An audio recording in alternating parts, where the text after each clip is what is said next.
Hello, and welcome to Watch It Played. My name is Pep, and in this video, we'll be learning the 2 to 5 player game CVlizations, designed by Jan Zalewski and published by Grana and Passport Games Studios.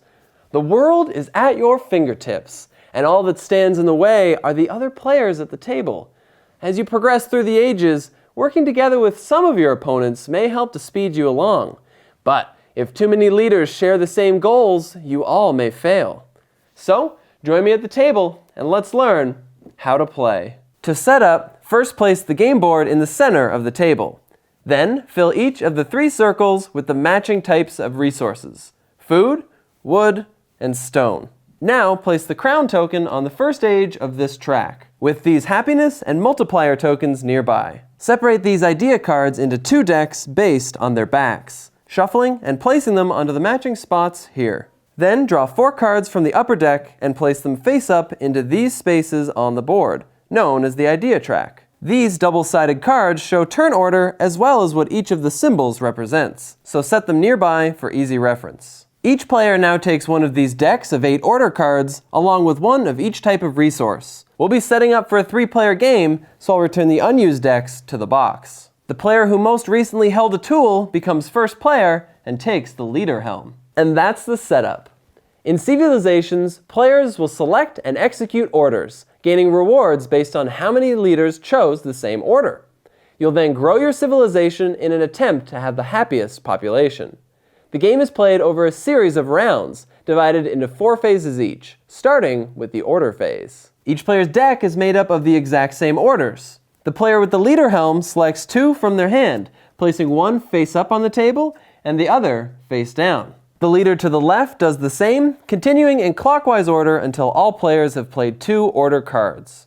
At this point, all the face-down orders are revealed, and players begin the action phase. All orders are numbered, and those played are now resolved from lowest to highest. The order of resolution is also shown on the player aids. If multiple leaders play the same order, they are resolved starting with the player holding the leader helm and continuing clockwise. The effect of an order changes based on the total number of players who selected them that round. For example, if only one player decides to go thieving, they will steal any one resource, which this symbol represents, from another player. But if 2 players use thieving, they will each get to steal a resource from 2 different people. However, if 3 or more leaders go thieving, their group is too large and they will be caught, meaning they'll gain no benefit from that order. The rest of the orders follow a similar pattern. These 3 provide an amount of certain resources from the area on the board. Cunning will allow you to take resources of your choice, and slacking can gain you happiness tokens from the supply. The trading order allows you to trade 1 resource of any type for a certain number of other resources of a different type. Effects on orders are mandatory and must be carried out unless it's impossible to do so. If you ever need to take resources or happiness tokens from the supply and there aren't enough, simply use one of these multiplier tokens so you can have more. There are no limits to the number of resources you can have. The doubling card has no number and instead allows you to perform the effect of the other order you played 1 extra time. If that other order gave no benefit this turn, doubling it also does nothing. After all cards have been resolved, place your used orders into a personal face-down discard pile. These will not be available for use during the next round. Now we'll move on to the development phase.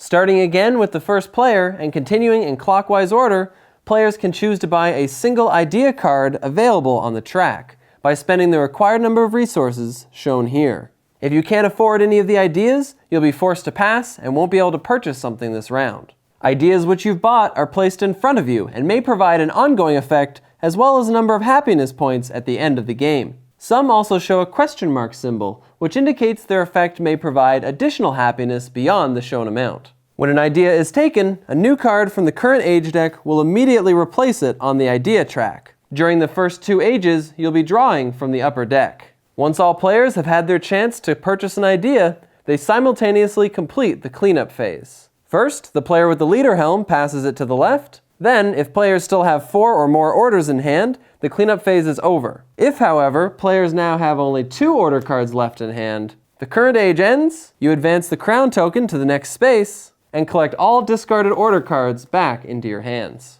When the third age begins, remove the ideas here, replacing them with cards from this deck, which will be used from now on. Then a new round begins. starting with the player who has the leader helm and continuing until the end of the third age when players are again reduced to 2 order cards in hand. At this point, the game ends and players will compare their happiness. Add the happiness you've gained from idea cards to your pool of happiness tokens. The leader with the most happiness is declared the winner. In the event of a tie, the tie player with the most resources is the winner. If still tied, players share the victory. The rulebook also includes not 1, but 2 variants for 2-player games, as shown here. You'll also find an appendix that explains many effects found on the idea cards, so take a look at those if you need any clarifications. And that's everything you need to know to play CVlizations. If you have any questions at all, don't hesitate to put them in the comments below and I'll gladly answer them as soon as I get a chance. But until the next episode, thanks for watching.